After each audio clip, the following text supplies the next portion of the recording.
What's up, everybody? Welcome back to another episode of All Day Bets. Alex Jacobs, Manny, Ruffin. The national championship has concluded. The college football season is over. Yes, sir. Ryan Day, Will Howard, and the Ohio State Buckeyes hoisting the trophy in the first ever college football 12-team playoff. What a finish to the season. After all the noise of Ryan Day's job being on the line as the playoff first started, and then the big win against Tennessee prior to the Michigan loss, beats Oregon in the rematch, which I still disagree with the seeding on how that matchup even happened. Be careful. TikTokers going to come for you. They are. They were still mad at that. And wait, so time out. Obviously, I actually saw something online about this. Instagram is the worst comment section than TikTok, right? Yeah, because they say that too. Like, if you're on TikTok and like hate starts coming in TikTok comments, people will start commenting, post this on IG Reels, because IG Reels is brutal. Yeah, I fuck with y'all on IG though. I like to. I mean, it's not y'all alright, man. Y'all, obviously, everybody got their own shit going on. We know everything. You can't have everything going on right upstairs. You in the comments and shit like that. So I give grace. I read this stat today about the 12-team college football playoff. From a betting perspective, the favorites went 10-1 outright and 9-2 against the spread in the 12-team playoff. Something to note. And wait, and they didn't. Oh, they did cover because they kicked a field goal. Because they kicked the field goal. So you get the 8.5 cover there from Ohio State. Notre Dame bettors, that's crazy. If I was gonna bet a side, like I didn't end up having plus 8.5. I almost was very close to having that. I don't think I was leaning towards Ohio State. I was, and then I just was like, hey, I mean, it's a national championship game. I said I was going to take the under, and I just didn't end up taking it. And would have been heartbreaking. That would have been a brutal loss because basically Ohio State was 9 points away from getting them that themselves, which would have sucked. But Jeremiah Smith in the last play, 3rd and 11, to basically clinch it for them. Man, everyone's talking about all the news outlets this as of today, talking about the play call from Chip Kelly. You get the one-on-one with the best receiver there. And then Kirk Herbstreit talking on the McAfee show today saying Ibuka is going to be the next Terry McLaurin. He's that good, man. Interesting comparison. Yeah, I love the comparison too. Might even be better. But yeah, on that call, we've seen two. You know what? And it's like, I don't like him. Kenny Dillingham. And then And Al Golden. I don't know how I drew a blank on my guy, Al Golden.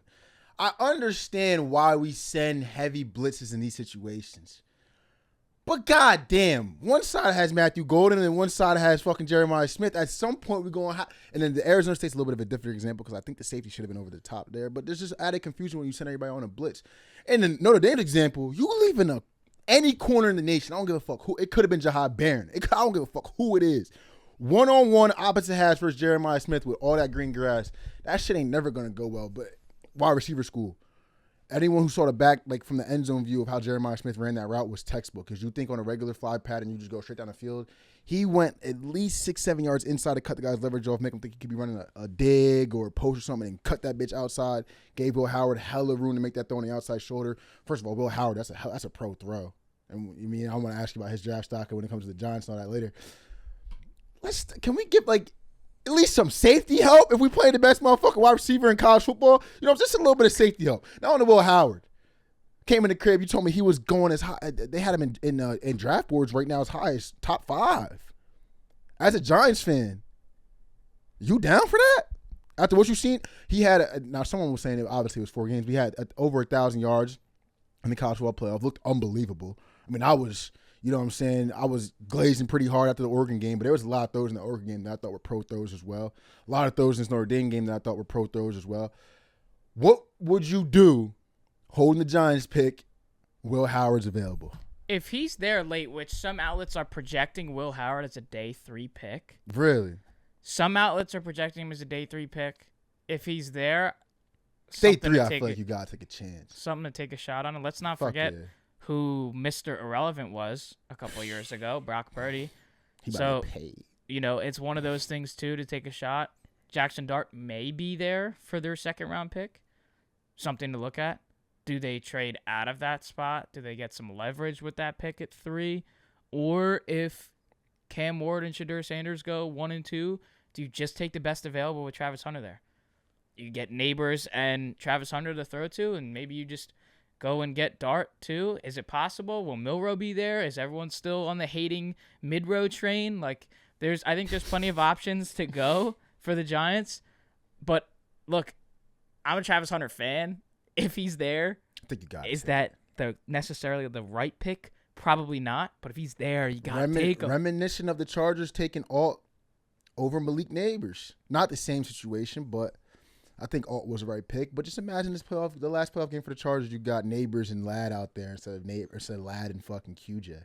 Obviously, he might be under more fire without the right tackle, but it's a thought. You just take the best player there. If Will Howard is there, it's definitely worth taking the shot. There's been comparisons. Not too early, though. You're saying not too early? Not too early, I don't think. But I think the conversations can be had, and we've been seeing the comparisons all day, mainly today after the playoff of comparisons, and after the game, comparisons to Joe Burrow's run and his playoff run and his season, and where he wasn't necessarily the flashy pick off the board, but he proved it in the big moments. And now it goes to show with the 12-team playoff and the extra competitive games that you have to play all the way through to get to the national championship, how much leverage that has for certain players.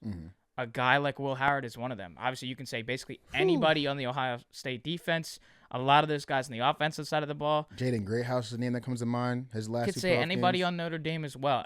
The teams that made a deep run got those extra competitive games, and that creates a immense amount of leverage come draft time, where I think that does help his stock. 100%. He just played, what's that, quarterfinal, first round, quarterfinal, semifinal, championship. That's 4 heavy, intense, competitive games and balled out. Flawless. What was it? In the second quarter, he was 11 for 11 with 106 yards to start the game. I think he was 13 of 13 at one point, and then he threw that jump ball to Trayvon Henderson, which my man Xavier Watts, I wish he would have came down with that. But he was 13 of 13 for, I think, 158 until that point. Which just talk about leverage. I was fucking standing. So there's just other points you can make about this new 12-team format that helps the players, let alone that it helps the viewer, that we get these extra games and they're, crazy good games.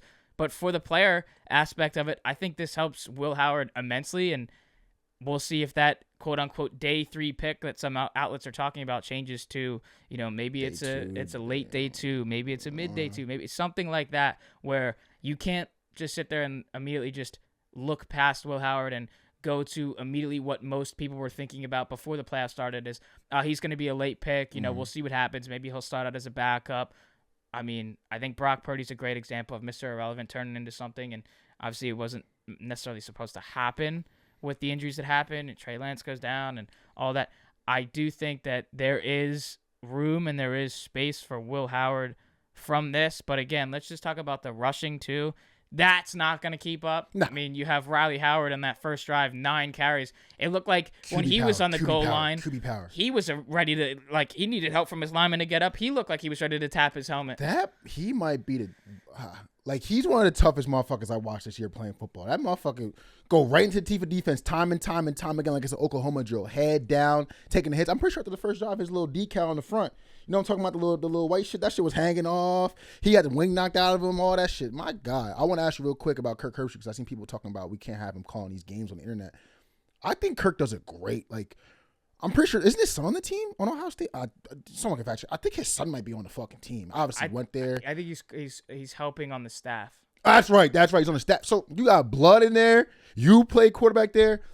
And I'm going to be honest, because he was doing a lot of Notre Dame glazing early in the game about the run game, how Riley Leonard was playing.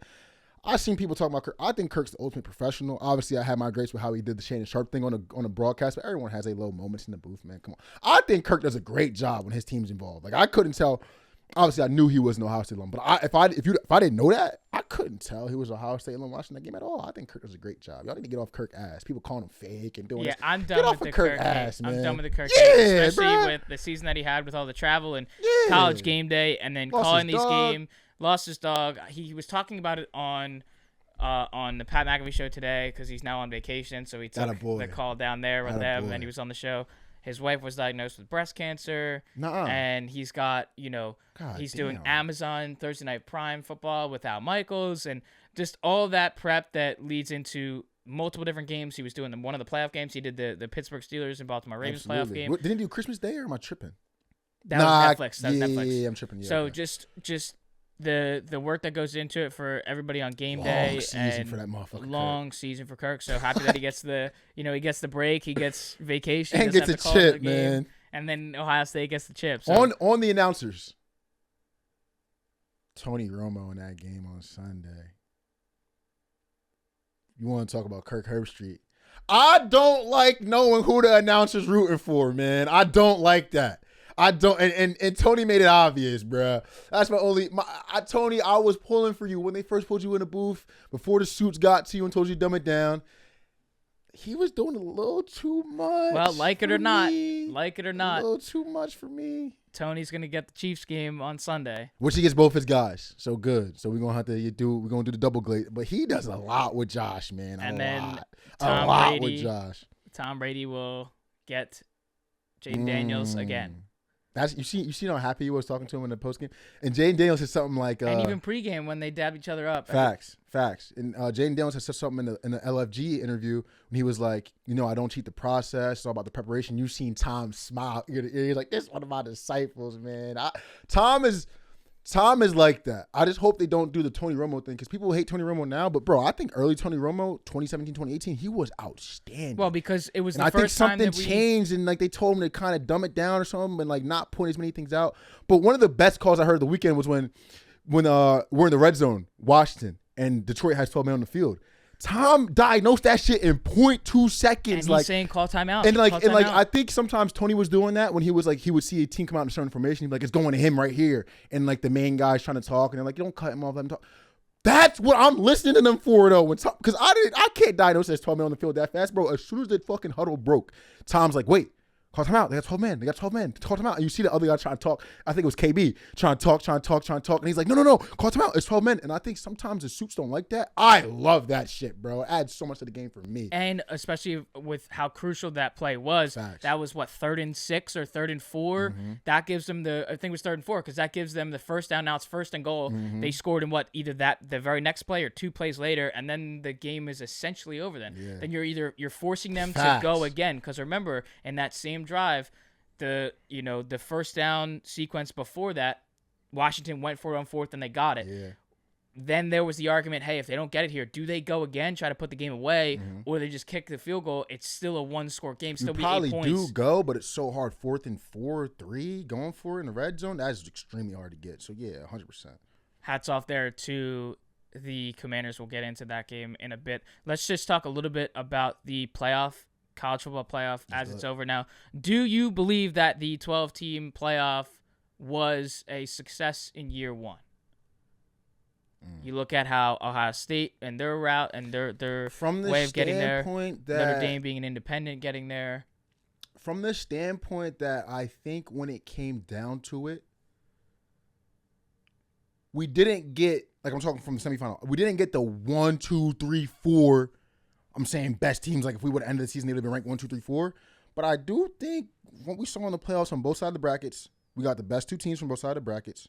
And I think in the Natty chip, Drew Aller, I think we got the 2 best teams though in the Natty chip. Did we not? And there was times in that game when you're like, damn, 31-15. You're like, damn, I would have loved to see Penn State. Penn State's not going to be down 31-15. But they make it a game. They were 3rd and 11 on their own, I think, 30-yard line. I'm watching that game before I see the motherfuckers in Al Golden defense rolling to a 0 blitz coverage. Before that shit happened, I'm like, yo, Notre Dame's going to tie this. Like, they're legit going to tie this game up. You see Marcus Freeman when they scored the first time to make it 31-14 or 15. You see him talking to Riley. That's one. Like, I'm watching that game. I promise you. I'm not saying I did not think it was over at any point in that game. I could just feel something going on. I think there's got to be a lot of tweaks. I said it before. I think 8 is the best possible playoff we could do. But I think 12 was successful enough, and I know they made their chicken. They got a lot of chicken. Notre Dame got it, especially. They got a lot of chicken. Being an independent. I think they might end up going to 16 in a couple years, but I think for the 12, I think it was a success, man. Like I said before, The first year the 14 playoff came out. Even down to the last year, the 14 playoff was out. People had so many problems with that shit. I think we can poke holes in it every single year. But looking at who we got in the national championship, we was never going to get Ohio State. And me personally, national championship teams in the last couple of years, Ohio State they up there. I know that Georgia defense was different, but they might be better than them Georgia teams. They up there, at least up there with them Georgia teams. You know what I'm saying? Not better. They're not better than the LSU team. The Smitty Heisman year, maybe, but they up there, and they was 8. You know what I'm saying? I think they were clearly the best team in the nation. So from that standpoint, I'll say it was a success. You know what I mean? I had my greats, but I enjoyed it. I enjoyed watching the whole thing. Obviously, not every game was great, but there was blowouts in the divisional round. There was blowouts in the wild card weekend for the NFL. So, you know what I'm saying? They're going to happen. I think it was a success, though. Yeah, there's definitely, like, some holes that were poked. And, you know, I had my different gripes with seeding and how certain teams were put in certain situations with conference winners and how that all played out. But with all that being said, and what I had stated weeks ago with Oregon and how they got that road, I still don't believe that's entirely correct. No. With that all being said, we got the best team with Ohio State. Absolutely. Truthfully. Absolutely. So, and we wouldn't have seen that without this. They'd have been playing in the motherfucking Capital One Bowl or whatever the fuck. Hell yeah. So, yeah, bro, I think the one thing they need to do is condense the time. Don't want the bye teams waiting 3 weeks to play. I think the break from the semis to the chip, and even I think from the quarters to the chip was 10 days. That's a lot. Because I saw people talking about there's no buzz for this game, which, I mean, to each his own. I was buzzing for this game for a while. Waiting for it did kind of suck, but I think we need to condense the time a little bit. But besides that, I think it was a success, man. I think it definitely was a success. Looking at the divisional round with the Chiefs and the Texans, how can we not talk about just slight comments of the NFL being rigged? No. See, I'm not gonna do. I can't let y'all do this, man. Chiefs 9.5. If you punt that ball away, no. But see, this is why. Finish your point. My fault. I didn't have the Chiefs 9.5. Finish point. I'm just saying this. I didn't have this, so don't get it twisted that I'm bitching because I had it. I didn't have the Chiefs minus 9.5. But you can punt that ball away and still kick it out of bounds where there's not the risk of returning it for a touchdown. And now it's a game again. There's no reason to take that safety. That is where, like, some of that shit comes into play. Because then the Chiefs win by 9. See, here's my point with it, and I'll call my own bullshit with the Eagles game.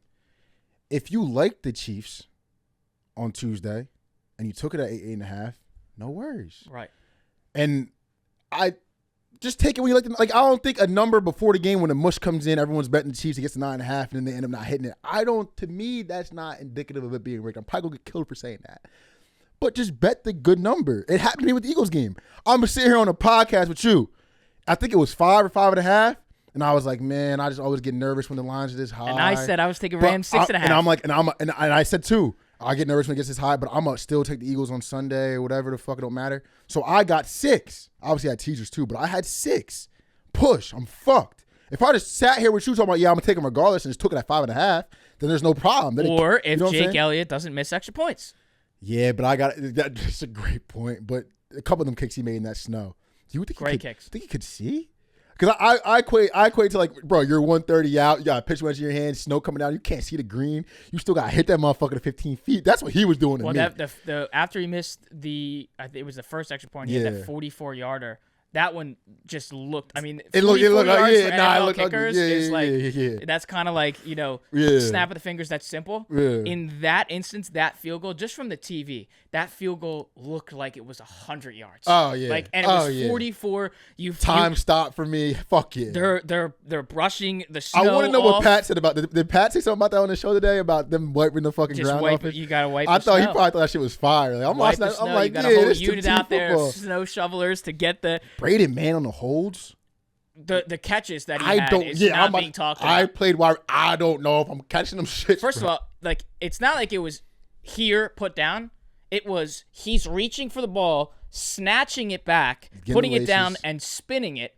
So then Jake Elliott can kick a ball that's probably as hard as a brick. Facts. In that weather. Probably hurting his toe to hit that. Through the snow. I mean, at some point, like, I'm sure he's like, guys, I need a visor. I'm getting the snow in my eyes, and my eyes are tearing up before I'm about to kick this 44 yards. Like, Like, so I will give the props there. Even the 37-yarder felt like it was 55, Not 65, easy at all, 75 bro. yards away. So you give some credit there. But for the spread purposes, if he makes that, let's talk about it like this, though. If he makes those extra points, no worries. But also, as a Rams spread bettor, I would have been pissed off if when Saquon broke that 78-yarder gone, he didn't need to score there. I'm not saying to fall down. But I'm saying, like, Rams, we got to make that stop. There's because if he scores there and you have the extra points made, then the spread's out of the water. That's why I'm pissed that Saquon didn't go for the touchdown versus the Packers. Because now we're looking at record-breaking playoff. I needed it. We're looking at record-breaking playoff numbers, bro. I needed it in that game, Now too. we're looking at record-breaking playoff numbers. Back to the Chiefs game, though, because this is one thing I will say about the Devil Black Magic. So the call on Will Anderson, when they call Ruffin the passer, I understand everyone's disagreements and gripes with it. But if you know, because everyone that did a post-game interview with the Texans said, we knew it was us versus everybody. When they say everyone, they mean the refs included. So if you know that, why are you even hitting Pat Mahomes anywhere above the chest plate, above the numbers? That's the one thing. Second thing, when Pat slid and they called it, listen, you got to call that. Real time, you sit on the field, you see two motherfuckers come in, hit helmet to helmet, and Pat sliding. Yes. I just have a problem with Pat, because this is where I love. Yo, Troy Aikman got a lot of points from me. No cap. Troy Aikman was in that motherfucking booth keeping that shit 1,000. He was on Pat Mahomes' ass the whole game about him tippy-toeing and drawing fouls and shit like that, which is a fact. Pat do be doing that. But if you know you playing Pat and you know you playing the refs too, we have two motherfucking defenders coming in head first to Pat. We can't. But on that play, did it not look like after they showed the replay, it looked like they got him in like the top of the shoulder? There was really no head-to-head. No. Absolutely. Like, I 100% agree with that. But you're just, imagine you're a ref. You're sitting on the field. You're on the line of scrimmage where it happened. You cannot. You can't see that. Just see two massive motherfuckers going after little Pat Mahomes head-to-head like this, and they hit head-to-head, and everyone's looking at you like, yo. You're like, fuck, man. Damn it. I got to throw it. Yeah, you know what I'm saying? Where it's like, I'm more on, like I was Troy Aikman, I'm on Pat ass. Because, bro, you can play it's like when people were talking about Joel Embiid and Dame and Trae Young when the draw on the fouls thing came into play. It's like, And Brunson. Like, we understand this is how the game's officiated, and if you want to win the games, you can play with the rules a little bit. But this is football, homie. You know what I'm saying? The tippy tone on the sideline, slowing up to get pushed. No, Pat, that's not cool with me, and I love you, bro, but that's not cool with me, Pat. You got to do what you got to do to win the game. But Troy, talking about Troy Aikman got a lot of points from me. He was critical about Pat. He was critical about Jerry Jones in the motherfucking post game, because that shit real. He said, I wouldn't take a Cowboys job right now. Troy Aikman, you a real motherfucker, bro. I fuck with you for that. Yeah, I think, too, the one big one, it wasn't called, because everyone keeps saying, Mahomes gets all the calls. The one that he ran out of bounds, he took 2 steps out of bounds, and he was contacted well before that, before he got out of bounds. He takes an initial 2 steps, an additional 2 steps. Down heavily. And then does like the flail the arm type thing to fall over. That was a great non-call, and it also sets the tone that even though there were some calls that went his way, like the helmet to helmet, maybe that Will Anderson one, yada yada, but that one sets the tone that you're not going to get away with everything. Yeah, bro, you gotta when play we football. try to flop in a way that I guess you can call it a flop. Can we get Lamar the same protection? Because this motherfucker Denver got hip dropped on the sideline, well out of bounds, and we ain't call it. But that's just, you know what I mean. There was one play too that was like that with Jalen Hurts, but watching with people, they were like, "Oh, Mahomes gets that call," and I'm like, he had this. There was the same one with Mahomes. He didn't get that call. Yeah. Jalen was already out of bounds. Ooh, what do you think about Louvu lighting up Jared Goff? Do you think that should have been called or not? I think so. Really? Yeah. See, that shit turns me up, because I do think, like, when you play quarterback and when you throw an interception, you are not abstaining from the football being played on the field. You still gotta have your head on the swivel. Was it a little high? Maybe, but I love that Louvu lit. That's the one that got him. I mean, he was almost out of the game with that one. Yeah, he got fucked up. Shout out to Jared. And I needed him for like 225 yards. It was like a little plus 110 backroom builder. Well, originally he needed 100 yards, and I'm like, if he's out of this game, I'm cooked. And like that was plus 110. Like it was like, just Amon-Ra yards, Terry McLaurin yards, like a Gibbs early rushing prop that he got easily, and then Goff. Just 4 guys to do simple things, plus 110, get a bankroll builder. That would have killed me. It's motherfuckers like you that losing my man 42 Doug Money. You see his bankroll builder last night that he lost, needed Travion Henderson for 50 yards. Doug, bro, tap in with us, man. We gonna give you. You could have took the Commanders if you was fucking with us, Doug. You know what I'm saying? We see y'all losing money on I this will shit. say on that point, Commanders plus 8.5 was the best bet of the weekend. I'm not gonna sit there and say money line. I know a couple people that were sending me some stuff. I had money line too, but small. But Had some people texting me about plus 370 money line, sending some tickets over. Those are good hits. I was never going that route. I can't believe Not it mad at after myself. you hear me talking about that for 2 weeks. I just think in that 14 days, I was talking about that situation, shit. 8.5 is a lot of points in playoff football. And Bruh. we saw that. And again, you take some of those turnovers away. Is that part of the reason why they gets it there? That's part of the problem. Do you just at some point say, we're going to give the ball to Gibbs and continue to not let Goff put these guys in situations where it's a pick six here, it's another bad throw here, it's another inaccurate throw here, and then you do the trick play where Jameson Williams gets the rushing touchdown, and then you do another one with them again, and you throw that ball. And this is why, like, so I can't, because my whole theory of the year, you remember, like, I've been saying this about the Lions since week X. Go back, motherfuckers. Told y'all Dan Campbell was going to sell them a game in the playoffs because of calls like that. Now, I can't call them frauds, too many injuries. So my fraud agenda's kind of cooked. I'm just saying they was going to lose. Can't call y'all frauds, though. People doing that, chill the fuck out. That's 15 to you can't call. Yeah, but I will say, even with injuries, I called Vikings frauds. No, but they healthy. They healthy, though. They was healthy. You know what I'm saying? I just can't do that with the Lions. But I'm saying, though, 10 down. Oh, they was down 10 points. You have 2 or 3 possessions left. You put the ball in Jameson Williams' hands to throw the ball. What? Like I know it's brain dead for Jameson Williams to throw that ball. I can blame him, but the coach is not abstaining from blame for me either, bro. How you gonna put it in his hands and expect to make a good decision in that moment? Adrenaline pumping. I'm trying to make a play. We trying to come back. Probably a little bit of panic in the system that we feel like we gotta make a play. You gonna give it to J-Mo to throw the motherfucking ball? Well, that's why part of the reason why it goes to the point. How do we talk about Dan Campbell now? How do we talk about him? Because the points that have been made throughout the season is what you just said.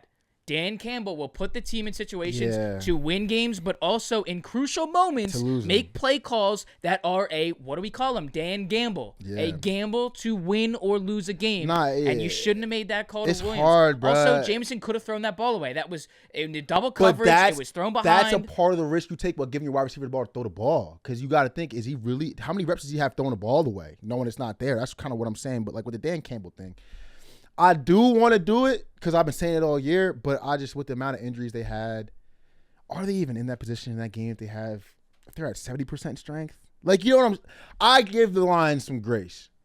We'll see next year with Dan. New fucking coordinators. Aaron Glenn's looking like he's most likely going to be the next New York Jets head coach, which I'm a big fan of. Got Ben Johnson in Chicago. Ben Johnson already taking care of Caleb Williams, which I think is going to be pretty good for him. We'll see. We'll judge the Dan Gamble shit next year if they can stay healthy. I can't give the full scope of it because I don't even know if they're in that position.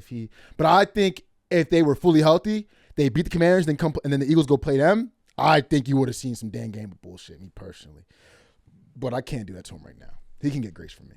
With Jaden Daniels and the Commanders, though, the conversation has to be had, and it's already been had since that big win. Is this the best rookie season from a quarterback ever? No. I watched Andrew Luck with my own 2 eyes. Now, we could do the 1A, 1B thing. I'm down because I'm pretty sure they showed a bunch of quarterbacks who have made it the playoffs in their first playoff run with the team. They had top 5 defense, top 3 defense, best defense. 18. Defense ranked 18. 18th, and he's doing this. So I'm going to say for me it's a 1A, 1B thing. I cannot put him clear cut over what I saw Andrew Luck do. Maybe nostalgia. I was 13 years old. It was 2011, whatever the fuck it was. Maybe I was on a little bit of a hype train. But what I saw Andrew Luck do when I was young boy did something to me. Pause. So I'm going to give him 1A, 1B. It's unbelievable. And I think this might be insane to say because there's probably going to be a lot of Eagles fans coming at me if I say this. I'm not going to say he's the best quarterback in NFC East right now. But is he the only one that's generational? Like, truly generational, I mean. Dak's giving you, say, generational years, especially his rookie season. Another one. Might have been his second year, wasn't it? When him and Zeke, was he rookie or second rookie. Year? He was a rookie, right? And it was lit. 2016. They was lit. So we've kind of seen it before, but Dak wasn't doing what JD did. And then Jalen's giving us plenty of generational performances. Like, plenty. But I think the book's out on him if he's a generational talent. You know what I'm saying? Talent. I think JD's a generational talent, and I think he only builds on this, man. But we have to be careful. We have to be careful. Now, he's doing better than what CJ Stroud did. But I remember all the conversations about CJ Stroud after last year. We just got to, give him some time. But what he's doing this year, unprecedented. I personally haven't seen it since Andrew Luck. No cap. And shout out to Andrew Luck, man. Taking care of the family. Good on you, man. 4-13. I won't let him forget you, 12. I won't let him forget you, bro. You know what I'm saying? It's my guy. 4-13 in 2023 to the first 12-win season since 1991. Unbelievable. Even though we did our hate train. Do you think RG3 no injuries does this? There's been, in just a little bit of the research that I was doing on it, his name was in some of those categories. A lot of it. As in a top 10 list. Yeah. RG3 was making it. I won't let him forget about you. Ben Roethlisberger was making it in some of these lists as well. Yeah, he was like that, young boy. So it's one of those things. Young boy Ben with Bruce Arians as his OC. Mike Tomlin fired Bruce Arians. I don't think he fired him, but yeah, I look back at history one of these days, and that was surprising to me. But yeah, young Big Ben with Bruce Arians, different. Even though we did our hate train with the Commanders, it still is a very I guess heartwarming thing to see in the playoffs this year. I've seen some NFC East fans on the internet saying that the Commanders-Eagles game is going to be their chore game. Do the laundry, maybe go to the gym. You know what I'm saying? Maybe go grocery shopping. Who, the Eagles fans said that? No. Like Cowboys fans, Giants fans. Like, this is my game to do chores. I can't watch two NFC East teams. I want to watch it. I can't watch so you're going to be I'm a Giants fan. I'm tapped in. I like that. I like that. I was going to say, because that's fucking crazy. I do, but I do kind of fuck with the real hatred. Because from my point of view, if it was Cowboys, Giants, I'm watching it. For sure, I'm watching it, bro. Okay. I'm watching it because the kind of football fan I am, I'm watching it. But if Eagles fans was like, bro, I ain't watching that shit, I would be like, all right, I ain't mad at it. But if for those fans that are either Cowboys fans or Giants fans, and I'm a Giants fan, that are saying that, well, who do you hate more out of the Eagles or the Commanders? And then you just root for that team to lose. That's how easy it is. What are you talking about? Ooh, because it's hard. Because I remember when the Redskins was lit in the 90s. That's when y'all rivalry was massive. Even the Cowboys and Redskins. I actually wondered, probably recently, more the Eagles. Over time, Giants fans are out there that, if they're watching that game, would say, I want to watch Jalen Hurts and Saquon Barkley lose. Yeah, for sure. I'm not on the train of saying that I want to see Saquon Barkley lose. I'm happy that you're kicking ass and you're taking names while you're doing it. You're an anomaly, probably. So I am. I also, again, I told that to him to his face. All right. That is insane. I'm happy for what's going on there. I don't know where the side that I'm going to get to in that game. Once we get later into the week, I'll have that final pick. Did we see 6.5 when we loaded up the first take and it was on FanDuel? We don't have to go into it, but I think I saw 6. It's 6.5 now. So we'll end up looking at that a little bit later in the week.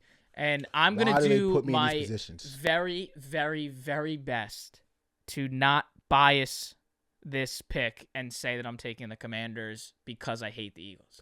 I'm going to do my very, very, very best. That's a great number to take, 6.5.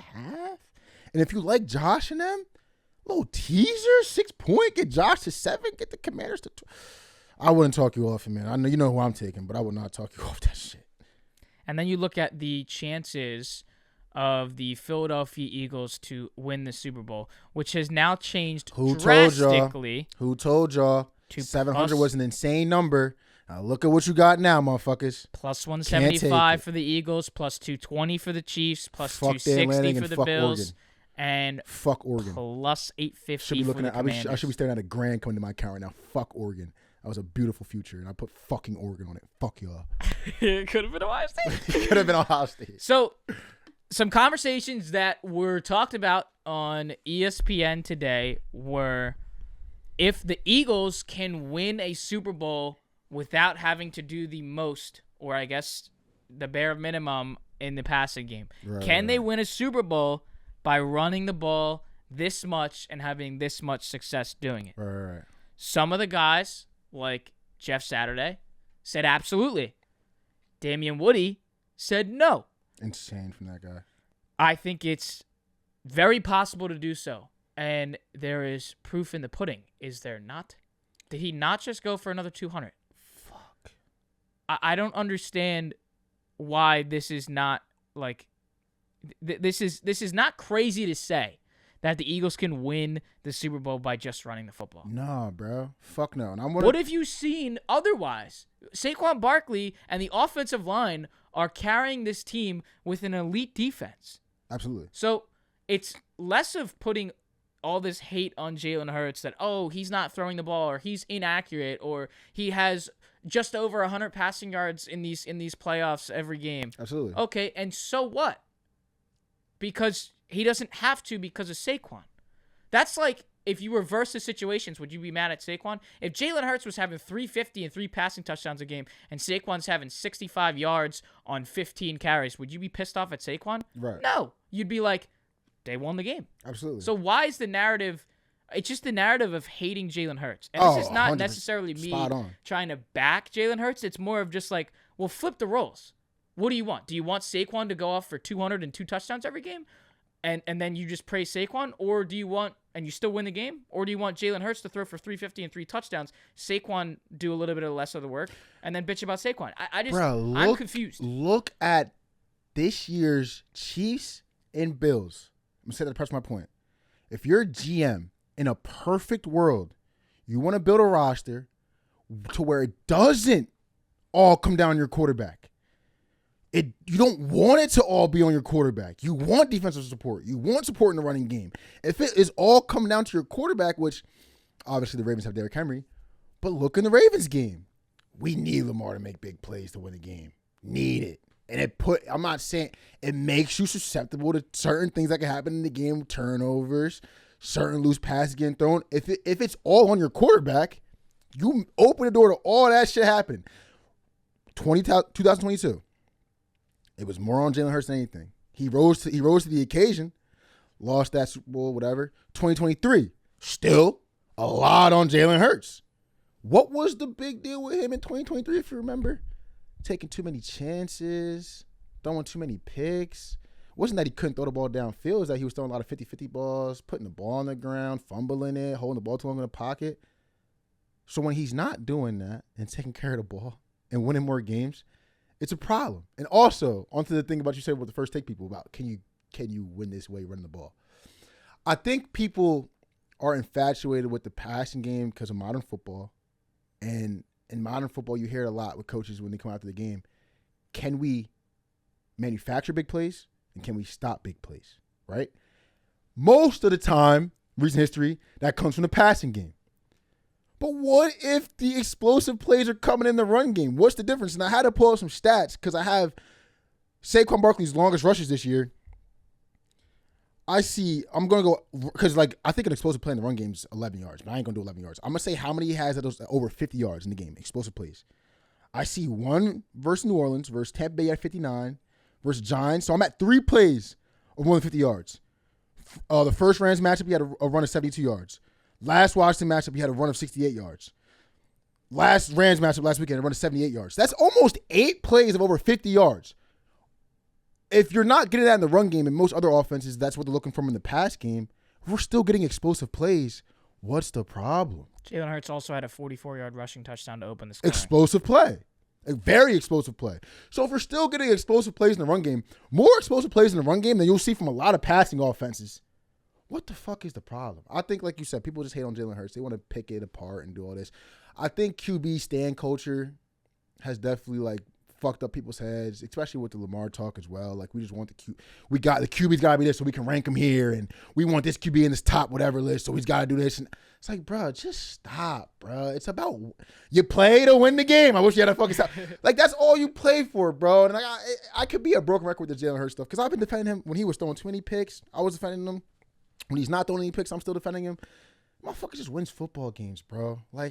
You guys do too much, and I know it's probably getting y'all clicks. That's why ESPN does it. But the motherfuckers that's not on ESPN, the casual watchers, why do you give a fuck if the guy doesn't lose? The guy called it. You see the guy called him WYP talking about my man bros? Yeah. Straight hate. So mad. And this is your team. This is your team. And you are straight hate. It is a nasty narrative. We got to stop, bro. Because when this shit dries up, when this dynasty is over, because I ain't ready to say it yet, but maybe if we win the championship, we can say something. Because I see motherfuckers talking about dynasty. I ain't ready to do it yet, but I understand. When this dynasty's over and there's no Jalen Hurts, we're going to be real sore. We go back to quarterback palooza. We see what y'all going through. We're gonna be the Giants will die for a quarterback that just wins games. Remember Eli Manning? And not Eli Manning was a little different. But Jalen Hurts down 35-27 with 2 minutes left to go in Miami versus the Chiefs. Goes down the field, length of the field, scores a 2-point conversion by himself. If they go on to win that game, is that not an Eli Manning moment? He can't do it. It's insane to me, bro. It's just insane to me. I feel like I've watched this guy do too much for me to say the things that I've seen motherfuckers been saying about him online. It's crazy, bro. Just please stop hating. Wash your mouth with some soap, dog, and enjoy the football on your screen. Well, I want to talk about just briefly about potential Super Bowl matchups and how this would lead for Eagles players. We can't get the third matchup, bro. I know we can't get the Bird Bowl. Our bracket's fucked. But for matchups and how a lot of outsiders that are not Philadelphia Eagles fans or in the Philadelphia area can't stand the Philadelphia Eagles. That's only just because they're good, but also they hate the fans. Mm-hmm. So when you look at the potential matchups, Eagles versus Bills. Bills winning gets them their first Super Bowl. I think people are going to be rooting for the Bills to get their first Super Bowl if that's the matchup, not because they don't want to see the Eagles win. A little bit of both, but yeah. If we see the rematch of the Eagles and the Chiefs, there are so many people that are out there that are sick and tired of seeing the Chiefs winning and sick and tired of seeing Patrick Mahomes winning, even though it would be insane to see a three-peat. There are going to be more people that have been rooting against the Chiefs to lose that are going to be rooting for the Chiefs to beat the Eagles and get the three-peat, even though they can't stand seeing them win again, just because they don't want to see the Eagles. That's where I'm conflicted. That's where I stand on that. I don't know. If you get the KC Eagles matchup, I don't know where they're going to be at. I would hope they're on our side, but motherfuckers just hate us, bro. So you might be right. But with the shit, I think people are saying online like the Chiefs are the most hated team. They might be more hated than Tom Brady's Patriots. And that's just from simply winning. Simply winning and the flags. And the flags and the refs. And yeah. But yeah, I think it's from simply winning. I saw a graphic that was like, it was like the road and like the one side was light and it was like Commanders, Bills, and the one side it was dark. It was Chiefs, Eagles. I'm like, we get a rematch? 3-peat? Jalen Hurts back in the Super Bowl where he had the best quarterback performance of all time and didn't win. We should see a rematch. Y'all don't want to see that? Maybe it's because I'm an Eagles fan I'm saying that. But I feel like if I wasn't outside looking in, I would love to see that matchup. I would love to see any matchup we could get. Bills Commanders, it would be awesome. I don't want to see the Commanders in the Super Bowl. It'd be hard for me to watch. All right, so I have to do this again because we do this every year. So the Super Bowl logo of this year. The Super Bowl logo of this year. This is the biggest trend. What is it? What's it called? Theory? Narrative? Oh, a conspiracy theory? That's the word. The biggest conspiracy theory that we've noticed over the past couple seasons is the Super Bowl logo. No way. And the logo is red and green, which means what? Chiefs and Eagles. Okay? That's all I'm saying.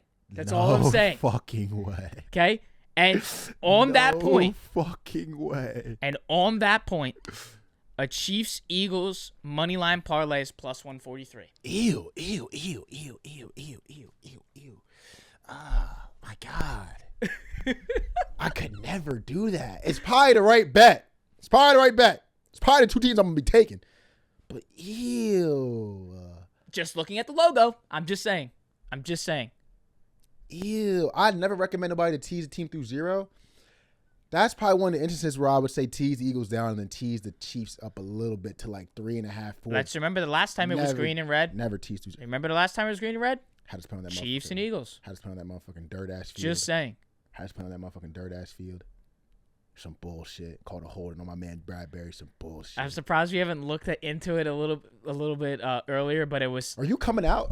So this is gonna be insane by me. Insane before the championship game. Eagles win the chip. You sliding out? If we're making content, it'd be the only reason I. No fucking way am I getting out there. Low key, I had a thought. I was talking to Dave about this. I was like, if the Eagles lose in the divisional or conference championship and the Ravens went to the championship, I would have been down. And this is going to sound crazy. I probably shouldn't be saying this on air. But because of how much I love Lamar, I'd have been down to go down to Baltimore just for the Super Bowl and the post-Super Bowl festivities. Not the parade. Parade's a little bit too far. Let's reserve that for the real fans. Yeah. But I would have loved to have been in the city. If the Eagles weren't in it, I would have loved to have been in the Baltimore City for Lamar being in the championship, and if he would have won just the outside, you know what I'm saying, shit like that. But as it's a little different because this is NFC East. Yeah. This is close to the heart. It would be a little nasty to see you down there. And you couldn't, like, you would have, like, I would hope you'd be wearing, like, all black or something. I would. Yeah, but, like, because you got it, yeah, like, you can't wear no, like, black beanie. Yeah. So, yeah, I do feel you. Probably only way for content. That's probably the only way I would do it with the Giants one. Like, y'all, we doing content. All right, fuck it. Yeah, you're right. But, man, it'd be hype, dog. It'd be hype. That's something to think about. The Bills' money line was plus 105. Wow. Home against the Ravens, and what a character building bet if you had the Bills. I did not that built pick fucking character. A money line. If I was going to take I had a bunch of parlays in that game. But if I was going to take a side on that, I would have taken the Ravens, and I'm thankful I didn't. I actually almost ended up live betting them. Again, thankful I didn't do that either. I would have been very curious to see how this game would have ended up if there was overtime in play. And they weren't losing. You're talking about the Ravens. Yes. That's what I think. A lot of people are also saying that if Mark Andrews got that 2-point, don't count out Josh Allen driving down the field. But they scored 6 points in the second half. And I'm just going to say this now. A lot of people are saying the worst play of that game was the Andrews drop. A lot of people are saying the worst play of the game was the Andrews fumble. I think it was a fumble. To me, the worst play of that game was it Lamar? Was calling DPI on the Ravens right before halftime on the most ticky-tack DPI I've ever seen to put a team within the 5-yard line. It's hindsight 2020. They weren't scoring on that drive. And people are saying it was a make-up call for the Deion Dawkins hold. Okay, kill the Bills drive, could have been a scoring drive. You don't make a fucking make-up call on a DPI within the 5-yard line. I think they actually There's so many ways to make a make-up call. You do not make a make-up call on a DPI inside. That is not a make-up call. That is a missed call. That motherfucker threw that flag late, too. He looked to his left, right, so the reaction. That was the most egregious. Since the Bradbury hold, that might have been the most egregious call I've seen DPI-wise. I think they disagreed with the call, too, meaning... Bro, did you hear Gene? Yeah, Gene was that motherfucker like, I can't believe it. He was like, I think there was too much hand fighting. I think it was, you got to let that one go. And like, when they show, because in real time, it's hard to tell. Because that's the same thing about the Pat Mahomes when he slid down. In real time, it's hard to tell how much hand fighting was actually going on. But when they showed the replay, it legit, was it the Keon Coleman? It legit looked like Keon was just bullying him. If you look at the ref, you can see how long he reaches into his right pocket and he's holding that flag. And it's like he's deciding 1 Mississippi, 2 Mississippi, 3 Mississippi. Do I throw this flag or not? And he just takes that. That was fucking disgusting to me. Now we can go to the game. That as a bettor, because when it happened to the Eagles, I was a fan. But that almost ripped my heart out as much as the Bradbury call. I couldn't believe that shit, bro. I couldn't believe it. We basically get the Super Bowl now with another rematch of the Chiefs and the Bills. Let me shout out Josh Allen, too, because I want to ask you a question, too. But shout out to Josh Allen, because a lot of people are giving him hell. It was a below-average Josh Allen game. But to the point about the turnovers. Also. Because I'm going to ask you another question. Did Matt Stafford outplay Jalen Hurts? Absolutely. Did Lamar Jackson outplay Josh Allen? I believe so. Did the team that didn't turn the ball over win the game? Also, you look at it too. Why has Stan culture done this to us? Why does it matter? How about Rams have more total yards? Ravens have more total yards. That motherfucker threw for 300 in the snow, but put the ball on the ground. With the Kyron fumble, if Matt Stafford doesn't fumble that exchange with Kyron and they somehow score on that drive, well, you might be looking at an OT football game. There's nothing more important, but there's nuance here because I want to go into a little bit of rant. I have other examples, but there's nothing more important, especially in playoff football, than taking care of the ball. But I will say something too, because there's nuance with every turnover. Because I'm doing with the Lamar thing. People were saying the game's on him for the turnovers. You're not wrong, okay? But I just remember doing this last year with Jalen Hurts, and I did it this year with the arm punt. Not all turnovers are created equally, and I have examples. Do you remember Pat Mahomes' first Super Bowl? He beat Jimmy G. He had 2 picks in that game. Brady had 3 in the NFC Championship game versus Green Bay. Stafford had 2 in the Super Bowl versus Cincy. As much as I think the Lamar turnovers were costly and the Stafford turnovers were costly, this is more so Lamar for me. There's nuance to every single turnover in the league. And the one turnover that for me, for Lamar, that really broke my heart, was a fumble. But there's nuance there. I want to ask you a question because it's such a hard. It's not because football's not black and white. All of you guys motherfuckers that breaking down football like it's black and white. Oh, he had 2 turnovers, lost the game because he had 2 turnovers. You don't know ball like you think you do, bro. There's so much nuance in this sport. It goes so deep. So I want to ask you something, right? Would you have like to see Lamar eat it when the center makes a bad snap? Have to turn around. It's a snow game. Would you have liked to see Lamar eat that ball? Just from a maturity standpoint. Probably. I would have loved to see Lamar eat that ball. Yeah. Personally. I would have been like, he's grown. Like, this is a different Lamar. But Lamar makes what, 250? 2-time MVP? Lamar got that 250, and he got those MVPs because of his ability to make something out of nothing. Legit. That is because everything you can stack up the quarterbacks with him and him, the numbers. The one thing that Lamar has over a lot of them is that he can make legit something out of the worst situations. So as much as I'm mad at Lamar for not eating the ball, in the playoffs, don't you want to stick to your guns? Don't you want to keep doing what's got you there? Don't you want to keep doing what's made you successful? Everybody loves Jaden Daniels right now because of why? It doesn't seem like the pressure's getting to him. It seems like he's playing the same football. Jaden Daniels seems like he's playing turkey bowl football in the backyard. Me, you, Drew, Sam out there fucking around. Everything's calm. I'm getting smacked, getting back up. Playing the same ball he did in the regular season. That's where I'm saying not every turnover to me is creative. Like, it's not. And I know some of y'all are going to be. I've been in film rooms, bruh. Way more film hours than y'all motherfuckers would be able to stand. And shit get boring in there. But they be right. Not every turnover is created equally. And Mark Andrews, bro, I'm sorry. You know what I'm saying? I'm sorry. This is what's happening to you today and days to come. And I want to see you back in a Ravens uniform, but there's people saying that they don't ever want to see you put that jersey on again. Multiple things on the Andrews thing. The fumble. Can't happen. Absolutely can't happen. I don't know what she was trying to do, juke it. It was weird. No one's giving credit. No one's giving credit to Bernard for making one of the best defensive plays I've seen all weekend besides maybe the Jalen Carter strip. Motherfucker gets beat, hustling from behind, one hand punch out and recovers it. That isn't no matter how bonehead it was for Mark Andrews to do what he did, that is an incredible. If he was playing for Ohio State, he would have got motherfucking 20 stickers for that play. That is an incredible defensive play. On the Andrews drop, multiple things. I'll start with this. Did Andrews not drop already like 2 balls that game? And he had the fumble before that. Isaiah Likely is clearly, objectively and subjectively having a better game, and I would have trusted him more, no matter how legendary Mark Andrews was to that season and to that team. Knowing the nuance of football, we're in the cold. It's already harder to catch the rock. This guy's mental. I understand he's probably a beast and he's probably a mental demon, but you already done dropped a couple. You already done fumbled one. Is his mental really there? When you call to play for him, does his heart drop in his stomach a little bit because he knows he doesn't have it today? You call that play for Likely, it was still a tough catch, but does the result change? Motherfucker saying that was a perfect pass from Lamar. Insane. Stop with the QB stand shit. Stop with I had to have him an MVP. Stop. We have to put. That's not a perfect pass. It's not a bad pass. It's not a bad pass at all. Drew Aller was a bad pass. Lamar made a better throw than that, but it's on the same plane. I'm reaching back. I'm going forward. It's late. If you know, because motherfuckers want to tell me I never play football. I'll talk about film room.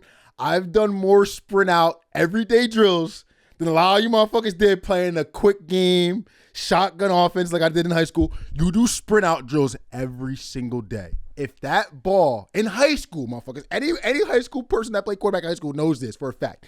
If you made a PA waggle or a shotgun sprint out pass to your running back or tight end and it wasn't front shoulder, your coach was doing the Nick Saban shit. Drill! Run it again! If you wasn't putting that motherfucker on the front shoulder on time, I'm not saying it was a bad pass from Lamar. That pass has to get caught, and Lamar did his job.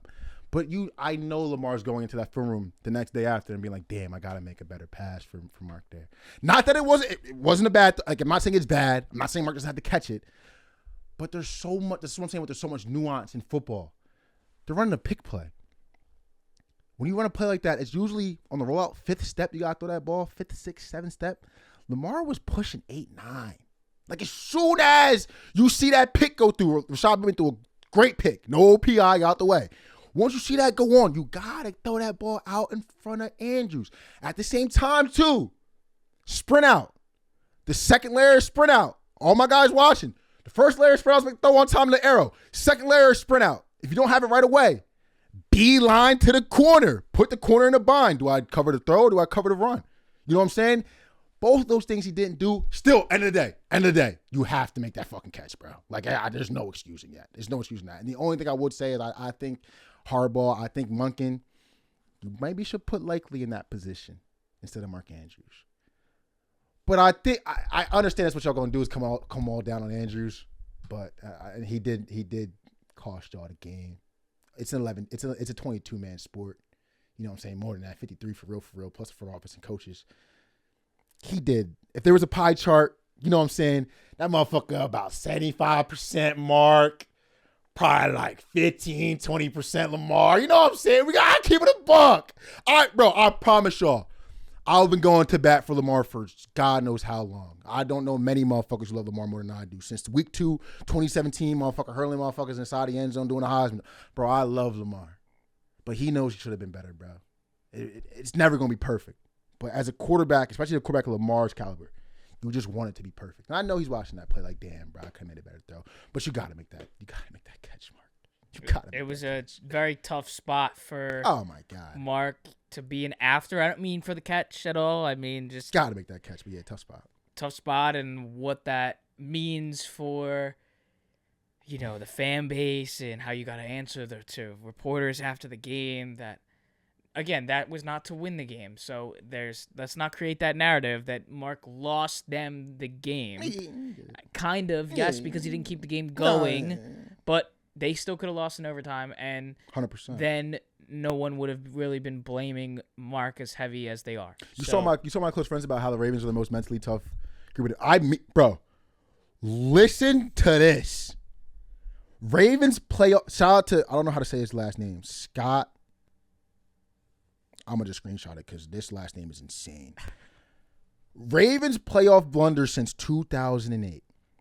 2008. Palomalo pick 6. I'm pretty sure they were down by a couple points versus Steelers. Pick 6. 2009, fumble, interception, went back to Indy.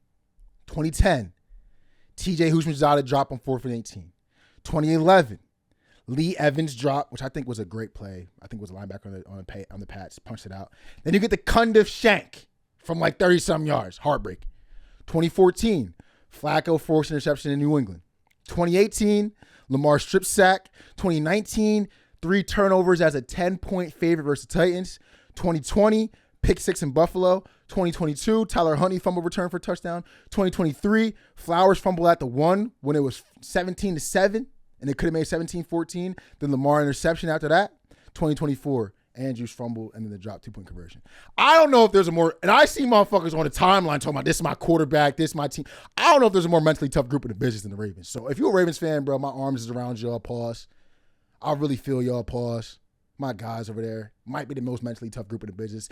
Close rival to the Bills, because if I had any Bills fans, that's like 40, 50, 30 something. They might be more mentally tough than y'all, I don't know. But shout out to y'all, man. They gonna fill up that M&T Bank in the first game home opener. It's gonna be rocking. It's gonna be MVP chance. I don't know how y'all doing it. Like I said, I probably would have found a new hobby if I would have lost a game after that like that.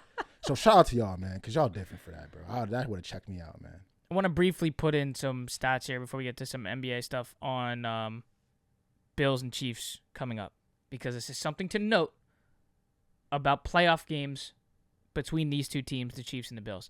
So obviously we know the Bills won the matchup in November, 30-21 in November.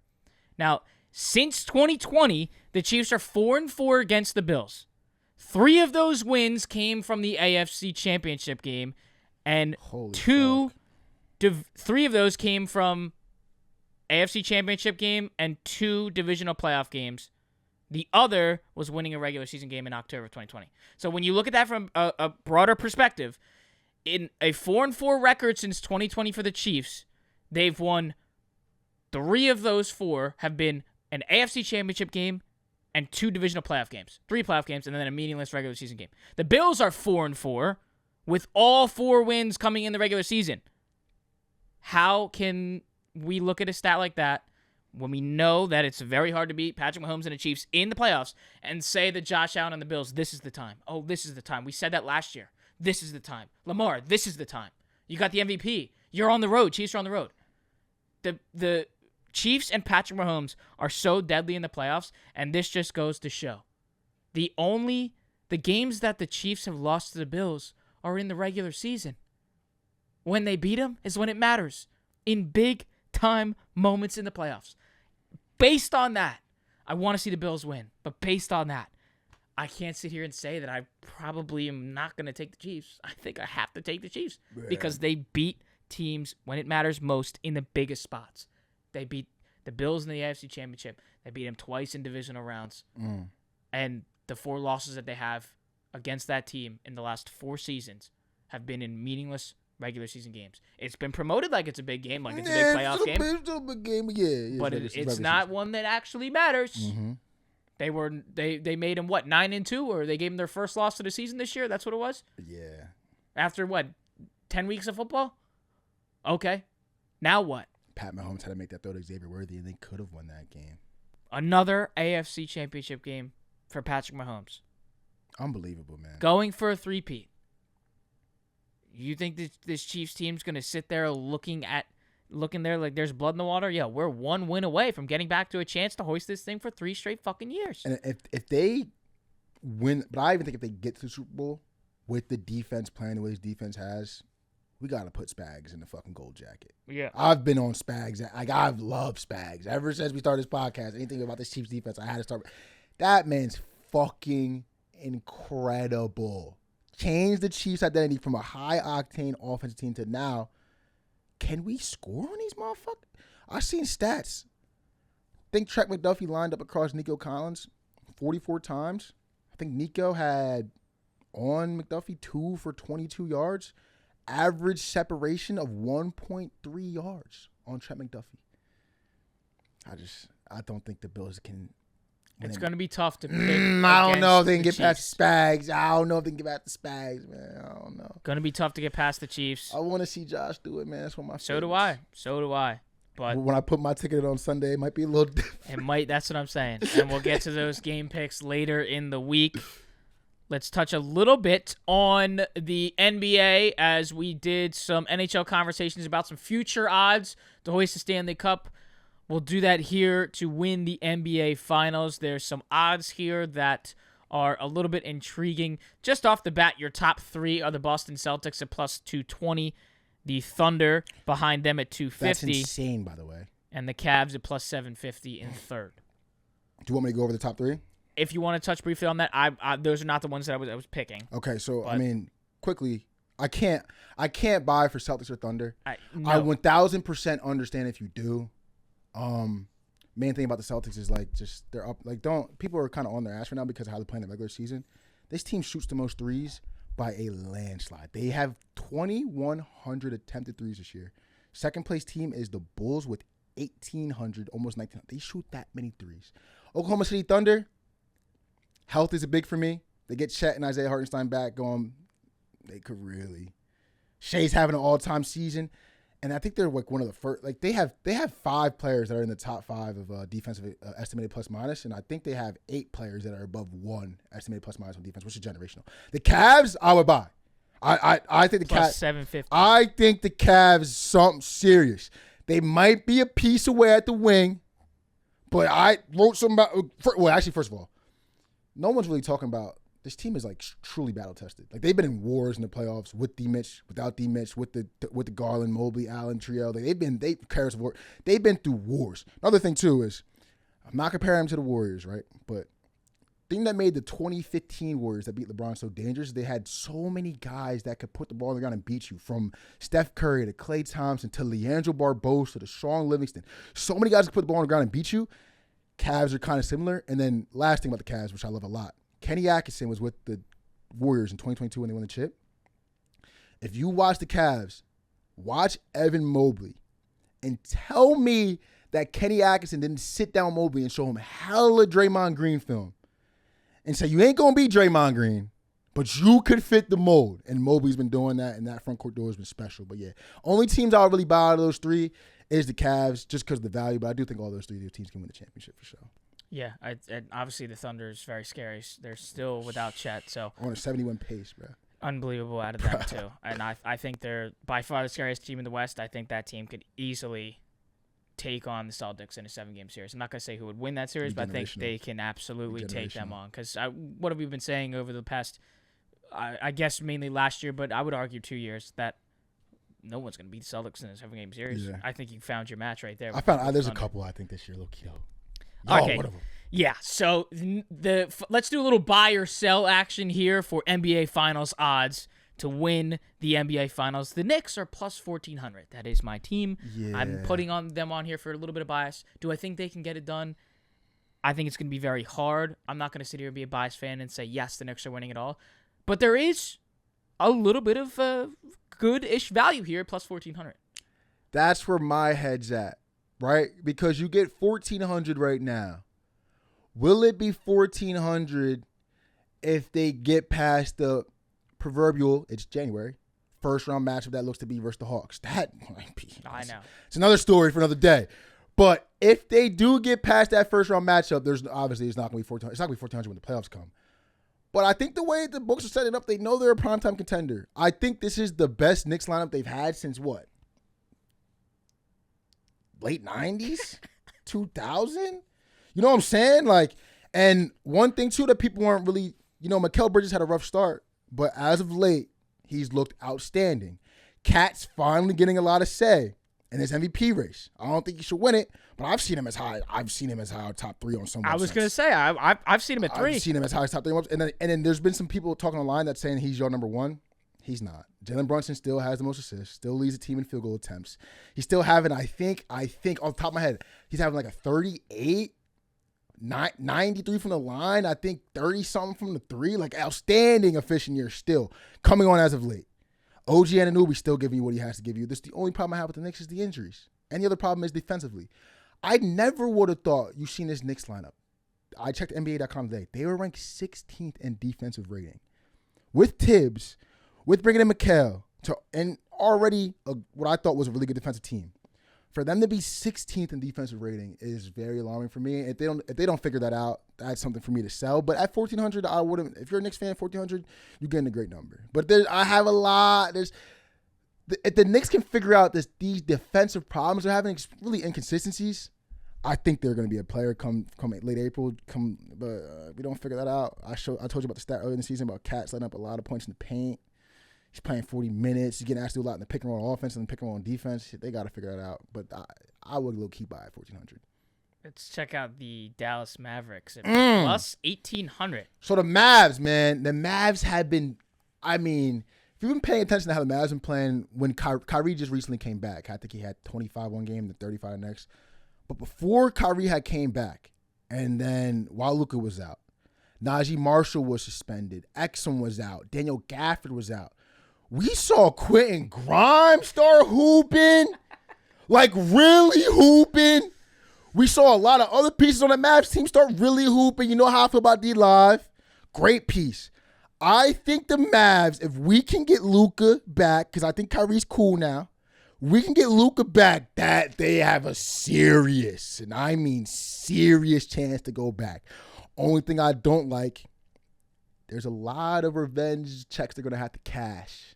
They've been beating the Thunder without their top guys. They've been beating the Wolves without their top guys. When we see those matches in the playoffs again, some of these teams are going to be pissed off. I think with Luka and Kyrie healthy and the way the supporting cast is playing there right now, continuity with J. Kidd, more years under the belt of this team, that's a team I do not want to see in the playoffs. Absolutely.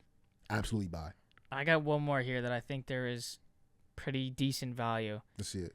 Plus 2,700 the Milwaukee Bucks. Yeah. I think there's value there so to claw their way to the Eastern Conference Finals. So I actually have a lot of notes in this Bucks team because I saw this coming. Second best in the modern NBA meta of three-point shooting. Second best three-point percentage and 9th in points per game allowed. Giannis is averaging 31, 12, and 6 on 60% from the field. Having an MVP type of year. Dame looks like he's coming into his own in the vet role, averaging 25.7 assists on insane splits. You have AJ Green, fucking Torian Prince, goddamn Bobby P. You got goddamn Pat Connaughton's had been hurt, but when he comes back, he's a hell of an energy guy to come off the bench. Have guys who've been there before. Only thing I don't like is Doc Rivers. I don't like the coach. I don't like the coach. But I do think we saw it in 22. Now, that team was way better, I think, because the Drew Holiday was there defensively. But there's ninth in points per game defense-wise. They probably were a little better when Drew was there, but shout out to Dame for holding it down, because I think it was really the garbage. Him and Gary Trent, you know what I'm saying? That's a little bit of a mismatch to some guards, but they've been holding it down. If you can get Giannis in some of these matchups, we saw when they played the Celtics, they were plus 8.5 versus Celtics a little bit before Christmas. I hammered that shit because it was like a prove it point. Almost should have won that shit outright, lost by 6, but they look amazing. They get in the dance. They will get in the dance, but when they get into the second round, you know what I'm saying? We get in these matchups versus the Cavs, it could be, versus Celtics, it could be. I would love to be holding a plus 2,700 ticket for the Bucks. So absolutely, I would buy. I would absolutely, and I hate saying that with Doc Rivers being the coach. I hate saying that. Doc Rivers. But I mean, plus 2,700 for the Bucks, I would absolutely buy. 1,050%, I'd buy that shit. Yeah, I think there's value there too. Did you have another one on your list you were looking at? No, I want to say there was some. Did I have another stat about the Bucks? Nah, I didn't. But Chris Middleton also was injured at the beginning of the year, and he's been coming back into his own. But I saw some stats that they were top 9 in this, top 10 in this, top 5 in a lot of stats that we look for in championship teams, and the Bucks are right there, man. It's just Doc Rivers at the helm. You know what I'm saying? I have my gripes about it. And they're getting a little bit older. One thing, too, though, I want to say that some of these teams, I was talking to my man Jay Ross, and you know that motherfucker's a brain. He loved looking at the shit in the front office standpoint of things. And I was like, you remember how we all were criticizing the Timberwolves when they signed Cat? I mean, that's not Cat. They signed Rudy Gobert. They're pairing with Cat. Now, I wish I should have brought up the last couple championship winners, but we look at the last championship winners, right? There's 2 really good stars in the front court. Celtics, you got KP and Horford. Nuggets, you got Jokic and Aaron Gordon. Go back to COVID. The Lakers. You can say Brian and AD, but Howard, that way Howard got a lot of rotational minutes with that team. What else? What other team am I missing? God damn, there's another good one I'm missing. The Warriors, 2022. You'd think, oh no, they ain't had no big man. It was Steph, Kevon Looney, Draymond Green, and a lot of Warriors fans will tell you they don't win no chips without Kevon Looney. Some about these teams, the Celtics have it, OKC has it, the Cavs have it, Knicks don't really have it. The Nuggets have it with Aaron Gordon and Nikola still. If OKC can get Hartenstein in check, they have it for sure. The Mavs, Daniel Gafford, and PJ, it's right on the line. You can say it. The Grizzlies, I don't know. The Bucks have it with Giannis and Brook Lopez, and you've already seen that work before when they win a championship. And that paint defense was insane. I mean, they literally got to block that, win the championship. But that is an interesting. Well, people talking about it's a 3-point meta. It could also be a too big era in meta right now. You know what I'm saying? It's something to think about. Something I've been watching this year with the NBA. These teams that have 2 good bigs are doing pretty well right now. You know what I'm saying? The Sixers, with Joel Embiid, they try to pair up motherfucking Tobias Harris, and that ain't 2 good bigs right there. So I could kind of see why we ain't win shit. Something to watch. Value to be had. We'll be giving our game picks later this week for the conference championship games between the Eagles and the Commanders and the Chiefs and the Bills. In for another good weekend as the arguably now the best weekend of football has finally passed us with the national championship facing off after the divisional round. It's something to note with this 12 team. We said it last week, but again, that's something to note as we get further and further to continuing this 12-team playoff, seeing all these games on Saturday and Sunday of the divisional round, and then you close out the weekend with the national championship. Hats off to the 12-team playoff. Facts. Good first year. We'll see about, the we got y'all conversations back, man. that kind of come out in these next couple weeks, next couple months about what their changes are going to be, and we'll be dissecting all of that as we get into that. That is the program. If you did watch us on YouTube, make sure to drop a like, comment, and do not forget to hit that subscribe button. Apple Podcasts and Spotify. Scroll down to the bottom. Give us those ratings. They do help us out a long, long way. And also, like, TikTok, I think, is here and is back, and we're not going anywhere. If it was not back, we're still here regardless. We know, Trump, you ain't fooling me, nigga. I know what you did there. I know, and I ain't mad at you. I was pissed off. Take advantage of the opportunity in front of you. Now you can say, oh, Trump saved TikTok. All right, I see it. I'll see you. I'll tell you what. You ain't fooling me, though. You ain't fooling me, Trump. I was pissed off on, what was that, on Saturday night when that wouldn't even let you sign in on the TikTok. I'm like, are you kidding me? Would it be, would I blow your shit if I say I wasn't really ever worried? You could probably tell, though. Yeah, you were. I was. It felt. It also mainly was just more of the feed. Like, everybody on the feed was posting, like, goodbye to my following. Like, if you want to follow me elsewhere, like, I won't see you again. I just hate being like, I hate trying to sound like the smartest in the room, but I just think sometimes with the amount of business being done, the amount of commerce being done on TikTok, jobs being made, it's the new marketing for a lot of people. I was like motherfucking 3 hours away from being wrong, probably more than that, or less than that, but I just couldn't see him. No. Like, I couldn't see it, bro. It would have been a bombshell to me. Even when it got to the point where they went down, I was like, wow, they let this shit go. So he literally said yesterday, this shit go down. Trump literally said yesterday, like, they were asking him what he's going to do and, trying to give some options, talking about, like, maybe it's a sale. Maybe it's $500 million. Yeah, he's a funny guy. And then he's also like, but, like, that's something, like, that's just some of those ideas, but that's something we're not going to talk about right now because, like, he literally asked, like, I think we have some other bigger problems to worry about. And that's the one thing that I've been saying the whole time. Like, why are we going to try to take this platform away when there's, I don't know shit about shit, but there's a lot going on. There's a lot of other shit to be worried about other than the platform that's making jobs. There's a lot going and for creators, giving them full-time opportunities to do what they love and what they're passionate about. So it's one of those things. We weren't one of those, some of those creators that have been getting paid by TikTok, but you could see the possibilities of what this app has done for many others. Definitely ass. I feel like you're right there and it gets taken away. That'd be ass. That's the part where I was. It's different for people in the space of TikTok that have made it because of the app and are doing content and all this kind of stuff as their full-time job. But it's also, like, very, very different for people that are trying to get there. Right there. And then the biggest thing that is the most marketing tool for them to get there is stripped away. That was going to feel, and for a hot second did feel like the biggest punch to the gut of getting the wind knocked out of you than it ever had been before, because it's like you're right there and your one big tool is taken away. I understand people are going to be like, oh, well, you should have some other tools. Yeah, we fucking do. But nobody can match that algorithm. 2025 is insane. And everybody knows the power of TikTok. So with all that being said, if you're not on TikTok and you're not following the show, you better go do that. All Day Bets. Alex Jacobs, Manny, Ruffin, All Day Bets. We will see you later in the week for game picks for the conference championships of the NFC and the AFC. Holy shit, man.